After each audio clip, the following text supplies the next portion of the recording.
नमस्कार दोस्तों, स्वागत है फिर से एक नई वीडियो में। दोस्तों, आज का जो टॉपिक है सल्तनत काल का है। इसका सल्तनत काल का टॉपिक देख रहे हैं हम दोस्तों। इससे पहले हमने कल के वीडियो में राजपूत काल, उससे पहले हर्षवर्धन, सभी वीडियो अपलोड कर दिए हैं। अगर आप नहीं देखे हैं तो डिस्क्रिप्शन में लिंक मिल जाएगा, आप वहां से जाके देख सकते हैं। उसके बाद साथ ही साथ हम मॉक टेस्ट भी करा रहे हैं, जिसमें पिछली बार का क्वेश्चन सॉल्व कराया जा रहा है, प्रैक्टिस सेट भी चल रहा है। अगर आप उस वीडियो को देखना चाहते हैं तो प्लेलिस्ट में जाइए, प्लेलिस्ट अलग से बना हुआ है, आप वहां से सभी प्रैक्टिस सेट को सॉल्व कर सकते हैं। साथ ही साथ और भी सब्जेक्ट का वीडियो का टेस्ट दे सकते हैं। तो चलिए दोस्तों, आज का जो टॉपिक रहेगा सल्तनत काल का रहेगा, जिसमें हम देखेंगे ऑब्जेक्टिव क्वेश्चन और वन लाइनर क्वेश्चन देख लेंगे। वन लाइनर क्वेश्चन देखने के बाद उसके बाद ऑब्जेक्टिव क्वेश्चन देख लेते हैं, जो कि पेट के सिलेबस में दिया गया है दोस्तों। स्पेशल पेट के लिए सिलेबस में दिया गया है यह दिल्ली सल्तनत। तो पेट को सिलेबस को देखते हुए हम ऑनलाइनर क्वेश्चन लेके आए हैं, जो कि खान सर के पीडीएफ से लिया गया है। तो चलिए आज हम ऑनलाइनर क्वेश्चन शुरू करते हैं दोस्तों। तो इसमें पहला क्वेश्चन आज क्या कह रहा है कि 1206 से 1290 ईस्वी तक दिल्ली सल्तनत पर किस वंश का शासन रहा था। 1206 से लेकर 1290 तक दिल्ली सल्तनत पर किस वंश का शासन रहा, तो गुलाम वंश का रहा। गुलाम वंश का संस्थापक माना जाता है जो है कुतुबुद्दीन ऐबक को। कुतुबुद्दीन ऐबक ने अपनी राजधानी कहाँ बनाई थी, तो लाहौर में बनाई थी अपनी राजधानी। जो है भारत का प्रथम मुस्लिम सुल्तान कौन था, तो कुतुबुद्दीन ऐबक था। ये बात करते हैं। फिर कह रहा है कि ढाई दिन का झोपड़ा नामक कुतुब्बल इस्लाम मस्जिद का निर्माण कौन करवाया था। कुतुब्बल इस्लाम मस्जिद का निर्माण करवाने वाला जो है कुतुबुद्दीन ऐबक है, और 2.5 दिन का झोपड़ा भी। नालंदा विश्वविद्यालय को ध्वस्त करने वाला कौन है, बख्तियार खिलजी है। कुतुबुद्दीन ऐबक की मृत्यु कब हुई थी, चौगाना के क्रीडा मैदान में।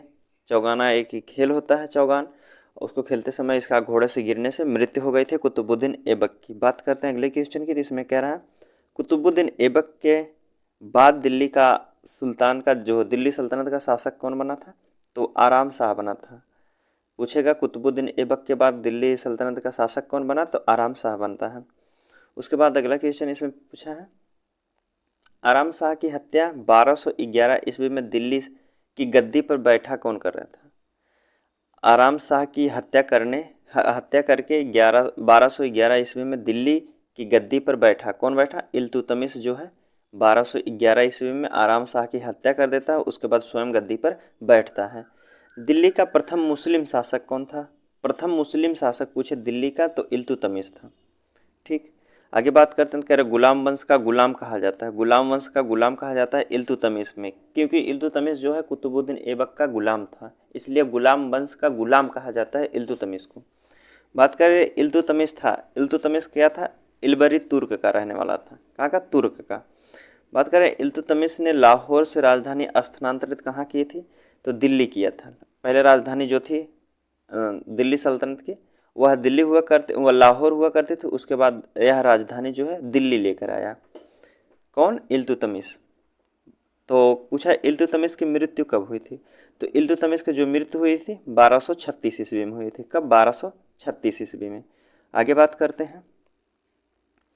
इसमें कह रहा है कि दिल्ली सल्तनत पर शासन करने वाली एकमात्र महिला रजिया सुल्तान किसकी पुत्री थी, तो यह इल्तुतमिश की पुत्री थी। जो दिल्ली सल्तनत पर शासन करने वाली एकमात्र महिला शासिका है, वह इल्तुतमिश की पुत्री थी। बात करते हैं अगले क्वेश्चन की। इसमें कह रहा है कि मंगोल पहली बार सिंधु के तट पर देखे गए थे, सिंधु नदी के तट पर देखे गए थे इल्तुतमिश के शासनकाल पे। इल्तुतमिश के शासनकाल पे पहली बार मंगोल जो है देखे गए थे। दिल्ली के सुल्तान बलबन का पूरा नाम क्या था, तो गयासुद्दीन बलबन था। जो गयासुद्दीन का नाम क्या था, गयासुद्दीन बलबन नाम था बलबन का पूरा। दिल्ली का वह सुल्तान जिसके विषय में कहा गया है कि उसे रक्त एवं लौह की नीति अपनाई थी। दिल्ली का वह सुल्तान कौन था जिसने लौह और रक्त की नीति अपनाई थी, तो वह था बलबन था। बलबन ने लौह और रक्त की नीति को अपनाया था। बलबन ने कौन सी पदवी धारण की थी जिसे जिले इलाही, तो बलबन कौन सी पदवी धारण किया था, जिले इलाही की। इसी में दे दिया गया आंसर इसका। तो बलबन कौन सी पदवी धारण किया था, जिले इलाही की। बात करें अगले क्वेश्चन के। इसमें कह रहा है कि नवरोज प्रथा का आरंभ किया था। नवरोज जो प्रथा आरंभ किया था तो कौन किया था? बलबन ने किया था। बलबन का वास्तविक नाम क्या था? बलबन का वास्तविक नाम जो था बहाउद्दीन था। सिजदा एवं पापोस प्रथा की शुरुआत करने वाला कौन है? तो बलबन है। बलबन जो है सिजदा एवं पापोस की प्रथा को शुरुआत करने वाला शासक है। इसमें कह रहा है कि नसीरुद्दीन महमूद ने बलबन को कौन सी उपाधि प्रदान की थी? तो उलुग खां की उपाधि प्रदान किया था नसीरुद्दीन महमूद जो है बलबन को। आगे बात करते हैं तो इसमें कह रहा है बलबन ने दीन ए आरिस के पद पर किसे नियुक्त किया था? दीन ए आरिस के पद पर किसे नियुक्त किया था? तो इमाद उल मुल्क को दीवान ए आरिस के पद पर नियुक्त किया था। आगे बात करते हैं अगले क्वेश्चन की। इसमें पूछ रहा है कि गुलाम वंश का अंतिम शासक कौन था? गुलाम वंश का अंतिम शासक कौन था? तो शमसुद्दीन कैमूर्स था। शमसुद्दीन कैमूर्स। जलालुद्दीन खिलजी ने दिल्ली सल्तनत पर शासन के लिए एक नया खिलजी वंश की स्थापना करता है किस वर्ष में? तो 1290 ईस्वी में जलालुद्दीन खिलजी जो है वह खिलजी वंश की स्थापना करता है। आगे बात करते हैं तो कह रहा है हजार दिनारी के नाम से किसे जाना जाता है? हजार दिनारी के नाम से किसे जाना जाता है? तो मलिक काफूर को हजार दिनारी कहा जाता है। बात करें अगले क्वेश्चन की तो कह रहा है अमीर खुसरो और हसन को दिल्ली के किस सुल्तान ने राज्य आश्रय प्रदान किया था? अमीर खुसरो और हसन को दिल्ली के सुल्तान कौन सा सुल्तान था जो राज्य आश्रय प्रदान किया था? तो अलाउद्दीन खिलजी था। बात करें अगले क्वेश्चन की तो इसमें कह रहा है कि सल्तनत शासकों में पहला सुल्तान कौन था जिसने अस्थाई सेना रखनी शुरू कर दी थी? तो अलाउद्दीन खिलजी जो है अस्थाई सेना रखना शुरू कर दिया था सल्तनत काल में। बात करें अगले क्वेश्चन की तो पूछ रहा है दक्षिण भारत में देवगिरी राज्य को किस सुल्तान द्वारा दिल्ली सल्तनत का अंग बना लिया गया था? तो मुबारक खिलजी द्वारा। मुबारक खिलजी जो है दक्षिण भारत में देवगिरी एक राज्य था, उसके जो उसका क्षेत्र जो है दिल्ली के में मिला लिया था। तो कौन था? मुबारक खिलजी। आगे बात करते हैं तो इसमें पूछ रहा है कि दिल्ली का वह सुल्तान जिसने सिकंदर सानी की उपाधि धारण की थी।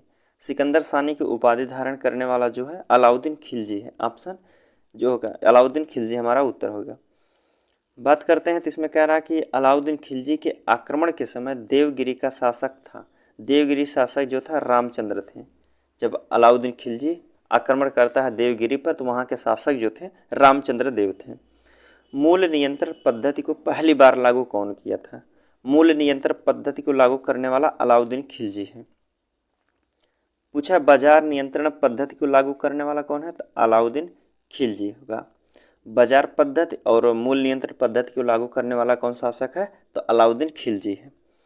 बात करते हैं अगले क्वेश्चन की। इसमें कह रहा है दिल्ली सल्तनत में तुगलक वंश की स्थापना की थी। तुगलक वंश की स्थापना कौन किया था? तो गयासुद्दीन तुगलक जो है तुगलक वंश की स्थापना करता है। ठीक, आगे बात करते हैं अगले क्वेश्चन की। इसमें कह रहा है कि दिल्ली में तुगलकाबाद जो है नगर की नींव किस सुल्तान ने रखी थी? दिल्ली में एक तुगलकाबाद स्थान है, उसकी नींव किसने रखी थी? तो गयासुद्दीन तुगलक ने। ठीक, गयासुद्दीन तुगलक, और तुगलक वंश का संस्थापक भी है गयासुद्दीन तुगलक। बात करें अगले क्वेश्चन की। इसमें फिर पूछा है कि दिल्ली सल्तनत की सीमा का सर्वाधिक विस्तार किस सुल्तान के समय में हुआ था? तो मोहम्मद बिन तुगलक के समय में।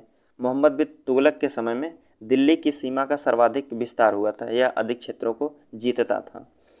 ठीक है, और पूछ रहा है इसमें कि सबसे अधिक समय तक देश में राज्य किया तुगलक वंश के देश में जो है सबसे अधिक समय तक देश में राज्य किया तुगलक वंश के सुल्तानों ने। तुगलक वंश जो है सबसे अधिक शासन किए थे। आगे बात करते हैं अगले क्वेश्चन की। दीवान ए अमीर कह रहा दीवान ए अमीर या दीवान ए कोही एक नया विभाग जिस सुल्तान द्वारा शुरू किया गया था। दीवान ए अमीर दीवान ए कोही कौन चलवाया था? तो मोहम्मद बिन तुगलक था। ठीक, मोहम्मद बिन तुगलक अपनी राजधानी दिल्ली से ले आया था। दिल्ली से ले आया, कहाँ लेकर आया था? दौलताबाद। मोहम्मद बिन तुगलक जो है दिल्ली से राजधानी दौलताबाद ले गया, और इल्तुतमिश जो है राजधानी लाहौर से दिल्ली लेकर आया था इल्तुतमिश, और मोहम्मद बिन तुगलक जो है दिल्ली से दौलताबाद राजधानी स्थानांतरित करता है। फिर पूछा है वह सुल्तान जिसके दरबार में सबसे अधिक गुलाम हुआ करते थे। तो किसके दरबार में? फिरोज शाह तुगलक के दरबार में सबसे अधिक गुलाम हुआ करते थे। आगे बात करते हैं अगले क्वेश्चन की। इसमें कह रहा है कि सर्वप्रथम लोक निर्माण विभाग की स्थापना की थी। तो लोक निर्माण के विभाग की स्थापना करने वाला है फिरोज शाह तुगलक। सर्वप्रथम लोक निर्माण का विभाग की स्थापना करने वाला है फिरोज शाह तुगलक। टोपरा तथा मेरठ के 2 अशोक स्तंभ दिल्ली ले आया था। तो कौन ले आया था? फिरोज शाह तुगलक। सम्राट अशोक द्वारा 2 स्तंभ थे, टोपरा के एक मेरठ का। तो उस दोनों को जो है स्तंभ लेख को फिरोज शाह तुगलक जो है दिल्ली में लेकर आता है। बात करते हैं अगले क्वेश्चन की। फिर अगला क्वेश्चन इसमें कह रहा है कि 1414 ईस्वी में दिल्ली सल्तनत पर सैयद वंश की स्थापना किसने की थी? तो खिज्र खां ने किया था। सैयद वंश की स्थापना कौन करता है? खिज्र खां। बात करते हैं अगले क्वेश्चन की। इसमें पूछ रहा है मोहम्मद शाह के शासनकाल में खान ए जहां की उपाधि, कह रहा है खान ए जहां की उपाधि किसने धारण किया था? तो सरवर उल मुल्क जो था, सरवर उल मुल्क खान ए जहां की उपाधि धारण करता है। आगे बात करते हैं अगले क्वेश्चन की। जिसमें पूछा दिल्ली सल्तनत का विघटन अंततः किस युद्ध से हो गया था? जो दिल्ली सल्तनत का विघटन होने लगा था पानीपत के प्रथम युद्ध में। ठीक, पानीपत के प्रथम युद्ध में। आगे बात करते हैं अगले क्वेश्चन की। सल्तनत काल में राजस्व के सिद्धांत को अपनी कृष्टि में विख्यातित करने का पहला सफल प्रयास किस सुल्तान ने किया था? तो गयासुद्दीन बलबन ने। आगे बात करते हैं। इसमें कह रहा है कि सुल्तान जो सल्तनत काल का डाक और गुप्तचर विभाग का अध्यक्ष क्या कहलाता था? डाक और गुप्तचर विभाग का अध्यक्ष क्या कहलाता था? तो बरीद ए मुमालिक कहा जाता था। डाक एवं गुप्तचर विभाग का जो अध्यक्ष था उसे कहा जाता था बरीद एवं मुमालिक। बात करते हैं अगले क्वेश्चन की। इसमें पूछा है दिल्ली सल्तनत के किस सुल्तान ने सैनिकों को भू वेतन राजस्व देने के रूप में प्रथा शुरू की थी? सैनिकों को भू वेतन देने के लिए कौन जाना जाता है? तो यह फिरोज शाह तुगलक है। फिरोज शाह तुगलक अपने सैनिकों को जो वेतन के बदले भू राजस्व दिया करता था। तो कौन था? फिरोज शाह तुगलक। बात करते हैं अगले क्वेश्चन की। इसमें कह रहा है तारीख ए फिरोज शाही की रचना किसने की थी? तारीख ए फिरोज शाही की रचना करने वाले हैं जियाउद्दीन बरनी। कौन है तारीख ए फिरोज शाही की रचना करने वाले हैं? जियाउद्दीन बरनी। आगे बात करते हैं अगले क्वेश्चन की। इसमें पूछा है किस मकबरे के निर्माण में सर्वप्रथम हिंदू शैली को हटाने की कोशिश की गई थी? तो इल्तुतमिश का जो मकबरा है उसमें उसके निर्माण के लिए हिंदू शैली को हटाने की कोशिश की गई थी। फिर कह रहा तैमूर लंग ने भारत पर आक्रमण किया था। तैमूर लंग जो है भारत पर आक्रमण कब किया था? 1398 ईस्वी में तैमूर लंग जो है भारत पर आक्रमण करता है। फिर अगला कह रहा तुगलक द्वारा स्थापित दार उल सफा, कह रहा दार उल सफा एक क्या था? तो एक खैराती अस्पताल था। तुगलक द्वारा स्थापित किया गया था दार उल सफा। तो वह एक खैराती अस्पताल था जिसमें मुफ्त में दवाई दिए जाते थे। बात करते हैं अगले क्वेश्चन की। इसमें पूछ रहा है दिल्ली सल्तनत के तुगलक वंश का अंतिम शासक कौन था? दिल्ली सल्तनत में तुगलक वंश का अंतिम शासक जो था नसीरुद्दीन महमूद था। जो लोदी वंश की स्थापना किसने की थी? तो बहलोल लोदी। लोदी वंश की स्थापना कौन किया था? बहलोल लोदी। दिल्ली सल्तनत का अंतिम सुल्तान कौन था? तो इब्राहिम लोदी। दिल्ली सल्तनत का जो है अंतिम सुल्तान इब्राहिम लोदी था। लोदी वंश थे। लोदी वंश कहाँ के थे? तो मूलतः ये अफगान के मूल निवासी थे। कहाँ के? अफगान के। बात करते हैं अगला क्वेश्चन। तो महाराणा सांगा ने इब्राहिम लोदी को पराजित किया था। तो किस में पराजित किया था? महाराणा सांगा जो है इब्राहिम लोदी को पराजित किए थे खतौनी के युद्ध में। खतौली का युद्ध जो होता है उसमें महाराणा सांगा है इब्राहिम लोदी को पराजित कर देते हैं। आगे बात करते हैं अगले क्वेश्चन की। तो इसमें पूछा है गुलरुखी उपनाम से कविताएं की रचना कौन करता था? तो सिकंदर लोदी। गुलरुखी उपनाम से जो है कविताओं की रचना करता था सिकंदर लोदी। मुसलमानों से लिया जाने वाला भूमि कर क्या कहलाता था? तो उस्र कहलाता था। दिल्ली सल्तनत में जो है मुसलमानों से भूमि कर जो लिया जाता है उसे उस्र कहा जाता था। गैर मुसलमानों से लिया जाने वाला भूमि कर क्या कहलाता था? जो गैर मुसलमानों से लिया जाता उसे खराज कहा जाता था।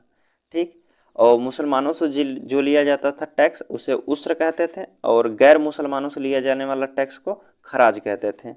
बात करें अगले क्वेश्चन की, इसमें पूछ रहा है कि जजिया से तात्पर्य है। जजिया से तात्पर्य क्या है? यह गैर मुसलमानों से लिया जाने वाला एक धार्मिक कर था। जजिया कर लिया जाने, जजिया कर क्या था? तो मुसलमानों से नहीं लिया जाता, गैर मुसलमानों पर लगाया जाने वाला धार्मिक कर था। ठीक, आगे बात करते हैं अगले क्वेश्चन की।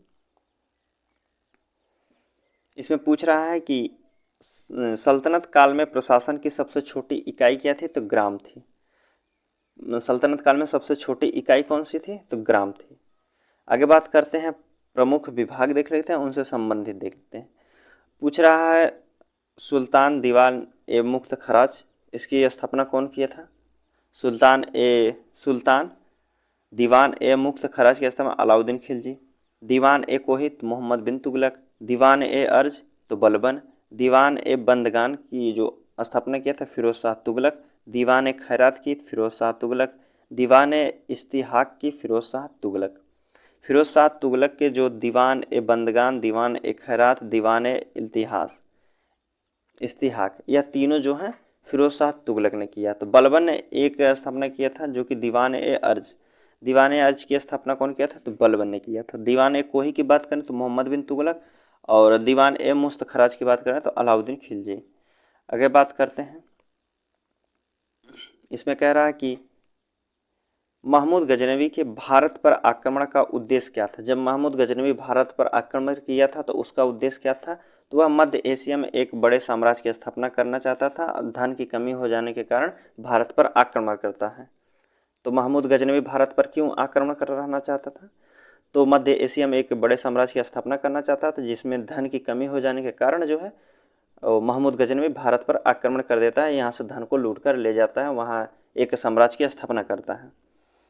फिर पूछा है महमूद गजनवी के भारत पर आक्रमण के समय भारत आए विद्वान अलबरूनी ने किस महत्वपूर्ण ग्रंथ की रचना की है? किताब उल हिंद जो है अलबरूनी द्वारा रचित एक पुस्तक है, और अलबरूनी जो है महमूद गजनवी के साथ भारत में आए थे। तो ठीक, महमूद गजनवी के साथ अलबरूनी भारत आए थे, और भारत में आने के बाद उन्होंने किताब उल हिंद की रचना की थी। आगे बात करें, दिल्ली सल्तनत की दरबारी भाषा क्या थी? तो फारसी थी।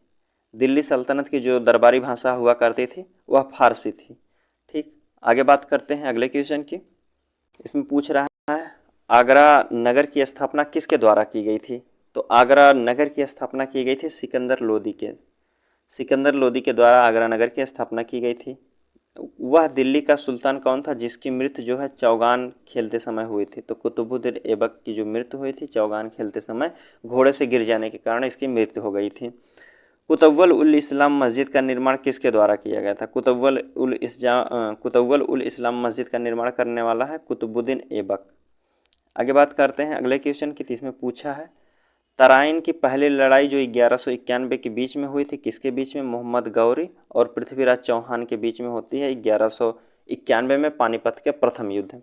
बात करें अगले क्वेश्चन की, तो किस खिलजी शासक ने दिल्ली में राज सिंहासन पर बैठने के लिए अपने ससुर की हत्या कर दी थी? कौन था? तो अलाउद्दीन खिलजी जो है दिल्ली की गद्दी पर बैठने के लिए अपने ससुर की हत्या कर देता है। आगे बात करते हैं अगले क्वेश्चन की। इसमें पूछा है रजिया सुल्तान किसकी बेटी थी? रजिया सुल्तान इल्तुतमिश की बेटी थी। बात करते हैं अगले क्वेश्चन की। मोहम्मद गौरी विजित प्रदेशों की देखभाल के लिए किस विश्वसनीय जनरल को छोड़कर भारत गया था? तो कुतुबुद्दीन ऐबक को। मोहम्मद गौरी जो है यहाँ से जीत लेता कुछ क्षेत्रों को, कुतुबुद्दीन ऐबक जो है मोहम्मद गौरी का गुलाम हुआ करता था, तो यह कुतुबुद्दीन ऐबक को भारत में छोड़कर चला गया था। आगे बात करते हैं, तो महमूद गजनवी का भारत में अंतिम आक्रमण किसके विरुद्ध था? तो अंतिम जो आक्रमण किया था जाटों के विरुद्ध किया था। महमूद गजनवी किस वंश का था? तो यामनी वंश का था। महमूद गजनवी ने भारत में प्रथम आक्रमण किस राज्य के विरुद्ध में किया था? तो हिंदू शाही या ब्राह्मण शाही के राज्य के विरुद्ध में किया था। महमूद गजनवी जो है कि आक्रमण के परिणाम स्वरूप कौन सा शहर फारसी संस्कृत का केंद्र बन गया था? तो लाहौर जो है फारसी और संस्कृत का केंद्र बन गया था। आगे बात करते हैं अगला क्वेश्चन। इसमें कह रहा है कि किसने ढोल की तेज आवाज़ के साथ एक महिला का अपने पति का चिता के साथ स्वतः को जला लेने के दृश्य को भयानक चित्रण किया था? तो इब्न बतूता जो है सती प्रथा को देखा था भारत में। तो भारत में मुस्लिम राज्य का संस्थापक माना जाता है, तो मोहम्मद गौरी को माना जाता है मुस्लिम राज्य का संस्थापक। किसने इक्तादारी प्रथा चलाई थी? इल्तुतमिश जो है इक्तादारी प्रथा को चलाया था। आगे बात करते हैं, तो इसमें कह रहा है लाख बख्श के नाम से जाना जाने वाला भारतीय शासक कौन था? लाख बख्श के नाम से जाना जाने वाला भारतीय शासक कौन था? तो कुतुबुद्दीन ऐबक था। आगे बात करते हैं, 13वीं सदी में सेना का सर्वोच्च अधिकारी होता था तो खान होता था। 13वीं सदी में जो है सेना का सर्वोच्च अधिकारी जो होता था वह खान हुआ करता था। भारत में मुगल वंश का संस्थापक किसे माना जाता है? तो कुतुबुद्दीन ऐबक को। भारत में जो है गुलाम वंश का संस्थापक, सॉरी मुगल नहीं, गुलाम वंश का संस्थापक जो माना जाता है कुतुबुद्दीन ऐबक को माना जाता है। ठीक, आगे बात करते हैं, इसमें पूछा है कुतुब मीनार के कार्य को किसने पूरा करवाया था? जो कुतुब मीनार है उसके कार्य को पूरा कराने वाला कौन सा शासक है? तो इल्तुतमिश है। दिल्ली का पहला तुगलक सुल्तान कौन था? तो गयासुद्दीन तुगलक था। तुगलक वंश का संस्थापक भी गयासुद्दीन तुगलक ही है। पंजाब में हिंदू शाही राजवंश को किसने स्थापित किया? तो कल्लर ने। कल्लर ने जो है पंजाब के हिंदू शाही राजवंश की स्थापना करते हैं। आगे बात करते हैं अगले क्वेश्चन की। अगला क्वेश्चन है, कह रहा है कि दिल्ली के किस सुल्तान को इतिहासकारों ने विरोधों का मिश्रण बताया है? तो मोहम्मद बिन तुगलक को जो है इतिहासकार जो है विरोधों का मिश्रण बताते हैं। लोदी वंश का अंतिम शासक कौन था? तो इब्राहिम लोदी था। ठीक, इब्राहिम लोदी जो है अंतिम शासक है और लोदी वंश की स्थापना करता है बहलोल लोदी। जो है इनाम भूमि किसे दिया जाता था? इनाम भूमि को किसे दिया जाता था? विद्वान और धार्मिक व्यक्ति को जो है इनाम भूमि को दिया जाता है। आगे बात करते हैं, यात्री इब्न बतूता कहाँ से आया था? यात्री जो इब्न बतूता है मोरक्को से आया था। ठीक, आगे बात करते हैं अगले क्वेश्चन की। तो इसमें कह रहा है कि उत्तरी भारत की प्रथम मुस्लिम महिला शासक दिल्ली पर राज करने वाली प्रथम मुस्लिम शासका कौन थी? तो रजिया सुल्तान थी। किसकी बेटी थी? तो इल्तुतमिश की थी। दिल्ली के प्रथम सुल्तान कौन थे जिन्होंने दक्षिण भारत को पराजित करने का प्रयास किए थे? तो अलाउद्दीन खिलजी जो है दक्षिण भारत को पराजित करने का प्रयास किए थे। भारत पर प्रथम तुर्क आक्रमण करने वाला कौन है? तो महमूद गजनवी तुर्क का रहने वाला है, भारत पर आक्रमण करता है। तो तुर्क का पहला आक्रमणकारी कौन हुआ? महमूद गजनवी हुआ। पूछा है अलाई दरवाज़ा किसका मुख्य द्वार है? अलाई दरवाज़ा जो है तो कुतुब मीनार का मुख्य द्वार है। कुतुब मीनार के सामने ठीक बनाया गया है अलाई दरवाज़ा।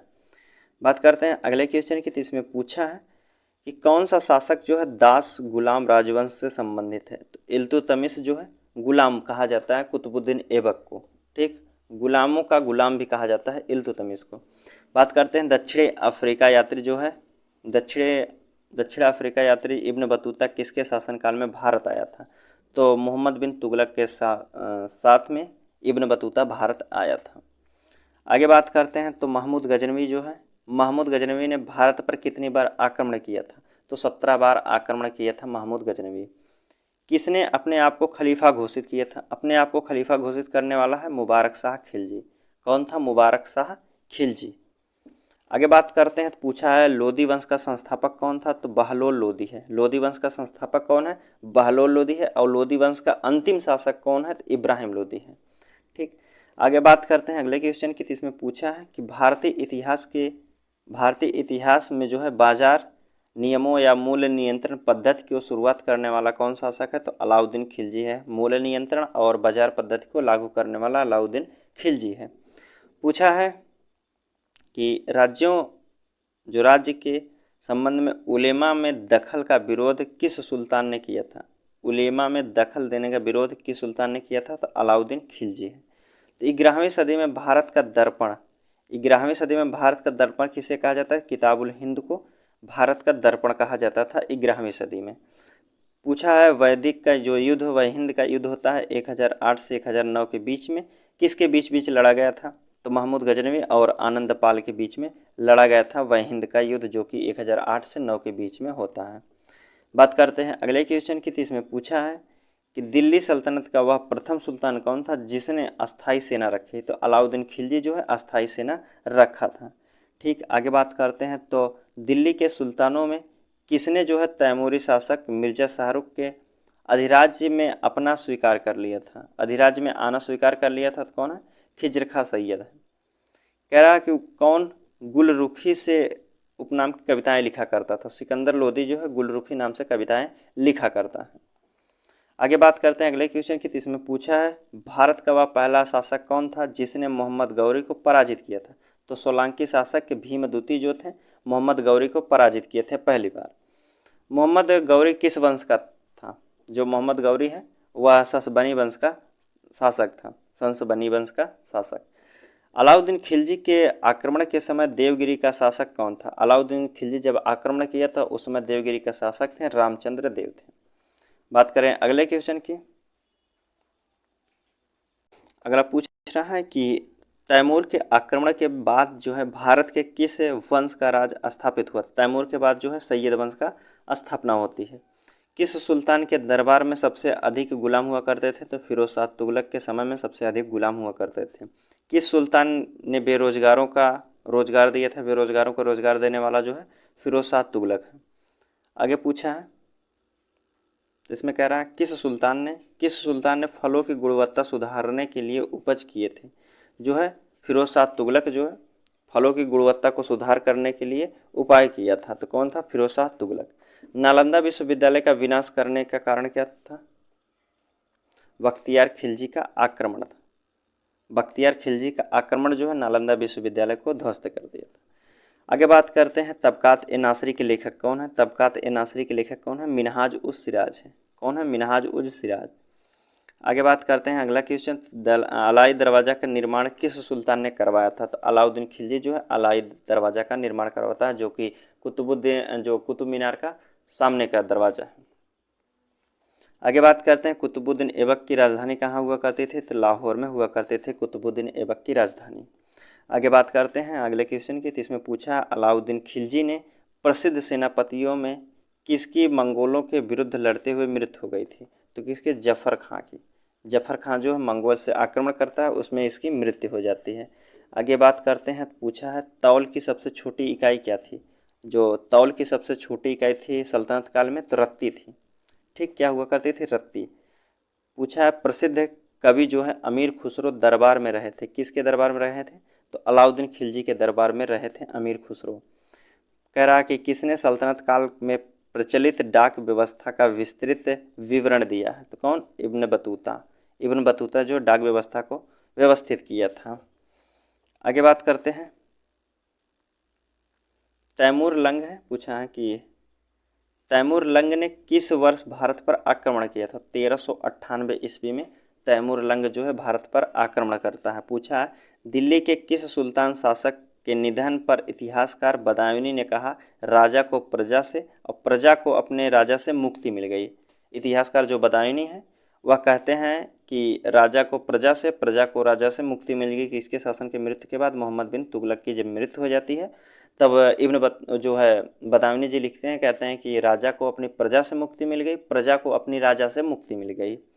ठीक, इतिहासकार बदायूनी का कहना था। दिल्ली के सुल्तान बलबन का पूरा नाम क्या था? जो बलबन था उसका पूरा नाम गयासुद्दीन बलबन है। बात करते हैं अगले क्वेश्चन की। तो कौन सा सुल्तान नया धर्म चलाना चाहता है किंतु उलमाओं के विरोध ने किया था? जो उलेमा थे विरोध किए थे अलाउद्दीन खिलजी। अलाउद्दीन खिलजी एक नया धर्म चलाना चाहता था, इसके गुरु जिसे उलेमा कहा जाता था उन्होंने इनका विरोध किया था, तो ये धर्म नहीं चलाया था। आगे बात करते हैं, तो दिल्ली में कौन सा ऐतिहासिक स्मारक, कह रहा दिल्ली में कौन सा ऐतिहासिक स्मारक भारतीय तथा फारसी वास्तुकला से उदाहरित है? तो हुमायूं का मकबरा जो है इसमें फारसी और भारतीय कला दोनों शामिल हैं हुमायूं के मकबरा में। बात करते हैं अगले क्वेश्चन की। इसमें पूछा है दिल्ली का सुल्तान जो दान दक्षिणा के बारे में काफ़ी ध्यान रखता था, इसके लिए उसने एक अलग विभाग बनवाया था जिसे दीवान एक खैरात या दान विभाग स्थापित किया था। वह कौन था? तो फिरोज शाह तुगलक जो है दीवान एक खैरात की उपाधि जो है स्थापना किया था विभाग की, जिसमें दान दिया जाता था। आगे बात करते हैं अगले क्वेश्चन की। इसमें पूछा है विश्व जो किस संगीत वाद्य को हिंदू मुस्लिम गान वाद्यों का सर्वश्रेष्ठ मिश्रण माना जाता है? तो सितारा को सर्वश्रेष्ठ मिश्रण माना गया है। नई फारसी काव्य शैली ये सबक ए हिंदी सबक ए हिंदी अथवा हिंदुस्तानी शैली के जन्मदाता कौन है? तो अमीर खुसरो हैं। हिंदुस्तानी शैली के जन्मदाता कहे जाते हैं अमीर खुसरो। सबक ए हिंदी इनकी पुस्तक है। जो कह रहा अनुकूल परिस्थितियां मौजूद होने के बावजूद गुलाम वंश के भारत में अपने साम्राज्य का विस्तार नहीं कर पाए, इसका मुख्य कारण क्या था? तो मंगोलों का आक्रमण या मंगोलों का डर भी कह सकते हैं। आगे बात करते हैं तुगलकनामा के रचनाकार कौन है? जो तुगलकनामा पुस्तक है उसके रचनाकार जो है अमीर खुसरो हैं। कह रहा भारत में मोहम्मद गौरी ने किसको प्रथम अक्ता प्रदान किया था? प्रथम अक्ता प्रदान करने वाला जो मोहम्मद जो कुतुबुद्दीन ऐबक है, मोहम्मद गौरी का गुलाम हुआ करता था। आगे बात करते हैं तो अगला क्वेश्चन पूछा है कि किस सुल्तान के काल में जो है खालिसा भूमि, जिसे खालिसा भूमि पैमाइश का विकासित हुआ था? खालसा भूमि को पैमानिश करने वाला जो है अलाउद्दीन खिलजी है, पैमाना। आगे बात करते हैं अगले क्वेश्चन की, जिसमें पूछा है कि सल्तनत काल के सिक्के टका और ससगनी एवं जीतल किन धातुओं के बने हुआ करते थे क्रमशः? तो टका जो हुआ करता था चांदी का हुआ करता था, और ससगनी चांदी का, और जीतल तांबा का। तो जो दो सिक्के थे टका और ससगनी, यह चांदी के हुआ करते थे, जीतल जो है तांबा का हुआ करता था। आगे बात करते हैं, पूछा है अमीर कोही जिसे कृषि विभाग नामक एक नया विभाग किस सुल्तान द्वारा शुरू किया गया था? तो मोहम्मद बिन तुगलक के द्वारा जो है अमीर कोही एक विभाग था, उसकी स्थापना की गई थी। आगे बात करते हैं, अगला क्वेश्चन पूछा है कि अमीर खुसरो ने किसके विकास में अग्रगामी की भूमिका निभाई थी? अग्रगामी की भूमिका निभाई थी खड़ी बोली की। अगले क्वेश्चन की बात करें तो कह रहा है कि तैमूरलंग ने किसके शासनकाल में भारत पर आक्रमण किया था? तैमूरलंग जो है नसीरुद्दीन महमूद तुगलक के समय में आक्रमण किया था। भारत में पोलो खेल का जो प्रचलन है तुर्कों के समय से था। आगे बात करते हैं अगले क्वेश्चन की, तो इसमें पूछा है कि किसने एक तरु संस्कृत मुद्रा लेख में सभी चांदी के सिक्के निर्गत किए थे? सभी चांदी के सिक्के निर्गत किए थे तो वह महमूद गजनवी था। ठीक, आगे बात करते हैं तो इसमें पूछा है कि अलाउद्दीन खिलजी के सेना अध्यक्षों में से कौन तुगलक वंश का प्रथम सुल्तान था? तुगलक वंश का प्रथम सुल्तान था गाजी मलिक था।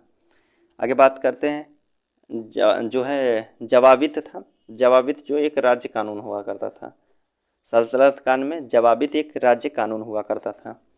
पूछा है किस वंश के अंतर्गत जो है विराजत का चरमोत्कर्ष हुआ था? विराजत का चरमोत्कर्ष तुगलक के शासनकाल में हुआ था। आगे बात करते हैं तो पूछा है 2.5 दिन का झोपड़ा मस्जिद अजमेर का निर्माण किसने करवाया था? तो कुतुबुद्दीन ऐबक जो है 2.5 दिन का झोपड़ा नामक मस्जिद का निर्माण करवाया था।